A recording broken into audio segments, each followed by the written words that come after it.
सरिल्लू नीकेव्रू movie एक 2020 भारतीय तेलुगु हिंदी भाषा की एक्शन कॉमेडी फिल्म है जो अनिल रविपुड़ी द्वारा लिखित और निर्देशित और श्री वेंकटेश्वर क्रिएशंस, जी महेश बाबू एंटरटेनमेंट और एके एंटरटेनमेंट्स द्वारा निर्मित है।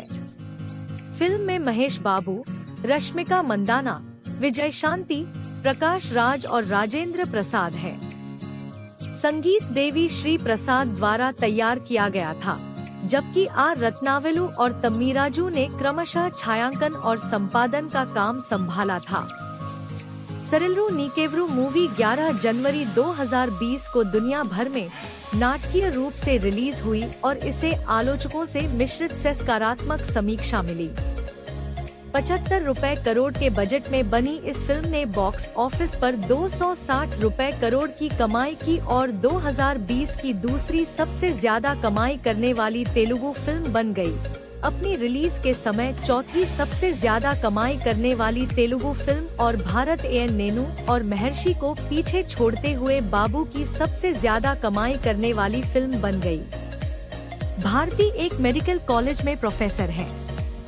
वह अपनी बड़ी बहू, बेटी और एक दत्तक बेटी के साथ रहती हैं। उनका बड़ा बेटा सेना में शहीद हुआ था, जबकि उनका छोटा बेटा भारतीय सेना में कैप्टन है। वह अपने बेटे को अपनी बेटी की शादी की तैयारियों के लिए बुलाती है। फिर दृश्य अजय कृष्ण पर जाता है, जो पैरा एसएफ में मेजर है, जहां भारती का बेटा, जिसका नाम भी अजय है, वह भी रेजिमेंट का सदस्य है। बचाव अभियान में गोलीबारी के दौरान अजय गंभीर रूप से घायल हो जाता है।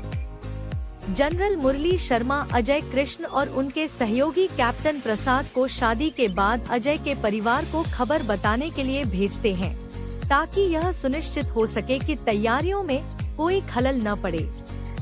ट्रेन से कुरनूल जाते समय उनकी मुलाकात संस्कृति से होती है, जो एक चिड़चिड़ी कॉमिक लड़की है। अजय कृष्ण और प्रसाद कुरनूल पहुंचते हैं, तो वे भारती के घर को खाली पाते हैं। आखिरकार उन्हें पता चलता है कि वह और उसका परिवार विधायक नागेंद्र से बचने के लिए छिप गए थे। जब वे नागेंद्र के आदमियों द्वारा पकड़े जाते हैं, जो उन्हें जान से मारने की धमकी देते हैं, तो अजय कृष्ण आता है और आदमियों से लड़ता है और चेतावनी देता है कि वह नागेंद्र से भी उसी तरह निपटेगा। नागेंद्र का मुख्य गुर्गा यह बात नागेंद्र को बताता है। इस बीच भारती अजय कृष्ण को बताती है कि उसने नागेंद्र के खिलाफ अपने चचेरे भाई की हत्या की योजना बनाने का मामला दर्ज कराया था, जिसे आत्महत्या के रूप में छुपाया गया था।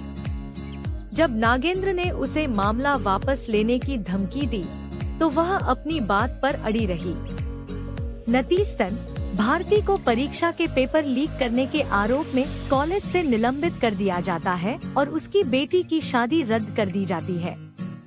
अजय कृष्ण भारती के साथ नागेंद्र के घर जाते हैं और उसे चुनौती देते हुए कहते हैं कि वह उसे सभी सबूत लाने के बाद आत्मसमर्पण करवाकर एक जिम्मेदार नागरिक में बदल देगा। अजय कृष्ण भारती की बेटी की शादी उसके ससुराल वालों को मनाने के बाद उसी व्यक्ति से फिर से तय करता है।